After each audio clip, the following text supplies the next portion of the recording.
Smart মানুষ হতে চাইলে 5টি বিষয়ে রপ্ত করুন। নাম্বার 1, দামি পোশাক পরার চেয়েও পরিপাটি ও পরিচ্ছন্ন থাকা বেশি জরুরি। কারণ স্মার্টনেস প্রকাশ করতে চাইলে সবার আগে নিজেকে পরিপাটি ও পরিচ্ছন্ন হিসাবে উপস্থাপন করতে হবে। নাম্বার 2, রেগে যাওয়ার মতো ঘটনা ঘটে গেলে সঙ্গে সঙ্গে প্রতিক্রিয়া দেখাবেন না, শান্ত থেকে পরিস্থিতি অনুকূলে নেওয়ার চেষ্টা করুন।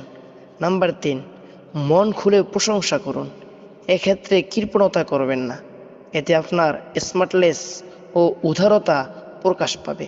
নাম্বার 4, অন্যকে সাহায্য করার মন মানসিকতা নিজের মধ্যে তৈরি করুন, কেউ সাহায্য চাইলে তাকে যতটা সম্ভব সাহায্য করুন, এতে আপনার মানবিকতা প্রকাশ পাবে। নাম্বার 5, অনলাইনে আপনার যতই পরিচিত বন্ধু থাকুক না কেন, পারিবারিকভাবে আপনি কতটা সামাজিক, বন্ধু হিসাবে আপনি কতটা মিশুক ইত্যাদি বলে দেবে আপনি কতটা স্মার্ট।